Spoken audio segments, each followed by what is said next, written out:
जितने लोग भी अपने ठाकुर जी की सेवा करते हैं, ठाकुर जी की सेवा में 3 चीज जितनी जल्दी हो सके उपस्थित करो। सबसे पहली तो आरसी, दर्पण लेके आओ। दूसरी वस्तु है जल झारी, ठाकुर जी को जल पिलावे के काजे एक झारी। और तीसरी वस्तु है बंटा, यानी कि कह दो ठाकुर जी का एक टिफिन बॉक्स।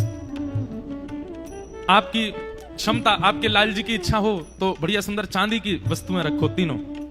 और ये तीनों किस भाव से रखने? ठाकुर जी का श्रृंगार करने के बाद में आरसी जरूर दिखानी चाहिए। हमारे ब्रज के भाव में तो ऐसा है कि ठाकुर जी का जो विग्रह है ना, वो श्री कृष्ण है, और ठाकुर जी का जो श्रृंगार है वो श्री किशोरी जी है। तो ठाकुर जी आरसी इसलिए नहीं देखते कि मुझे दिखाओ मैं कैसा लग रहा हूं। ठाकुर जी आरसी इसलिए देखते हैं कि नहीं दिखाओ तो सही, आज श्री जी कितनी आई है मेरे ऊपर, आज किशोरी जी ने कितनी कृपा करी है मेरे ऊपर। तो इसलिए ठाकुर जी को आरसी दिखाई जाती है। और आरसी भी दिखाते कैसे?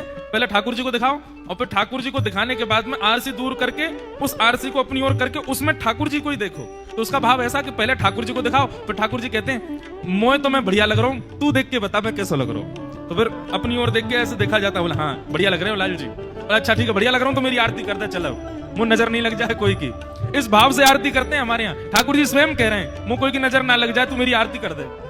और विशेष उत्सवों में तो ऐसा है कि आरती से पहले भी शीशा दिखाओ और फिर आरती करके फिर ठाकुर जी कहना एक बार और दिखा दे कैसा लग रहा हूं। अब हमें तो कहते हैं कैसा लग रहा हूं, लेकिन लाल जी की लोभ ये रहता है कि मुझे ये दिखाओ श्री जी कितनी पधारी है मेरे ऊपर, स्थिर नहीं आवाज गूंज रही है। इसलिए आरसी सबसे पहली वस्तु रखो।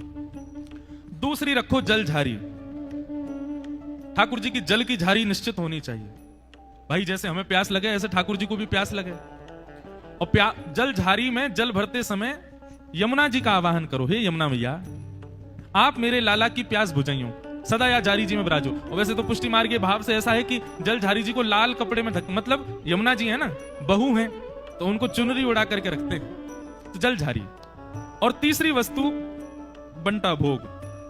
ठाकुर जी तो तैयार करके आप तो चले गए, पूरे दिन बेचारे बैठे हुए हैं और उनको भूख लगे प्यास लगे, क्या करें, तो बंटा से कुछ ना कुछ खाते रहेंगे।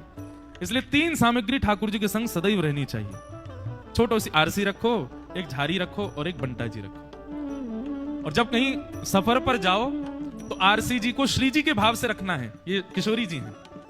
झारी जी को यमुना जी के भाव से रखना है ठाकुर जी के पास, खाली करके, खाली झारी। और बंटा जी को यशोदा जी के भाव से। और तीनों से प्रार्थना करनी है कि अभी हम सफर पे हैं, बीच मार्ग में हम भोग नहीं लगा पाएंगे, हम जल नहीं पिला पाएंगे, हे यमुना जी, हे यशोदा मैया, हे श्री जी, आप लाल जी के संग रह के उनकी जो इच्छा हो वो पूर्ण करते रहेंगे। उससे फिर आपके मार्ग में जो भी सेवा का प्रकल्प है वो यमुना जी और श्री यशोदा जी पूर्ण कर देती हैं, श्री जी पूर्ण करती हैं। तो ये 3 चीजें जरूर रखो। और ठाकुर जी को नित्य आरसी दिखाओ श्रृंगार के पश्चात।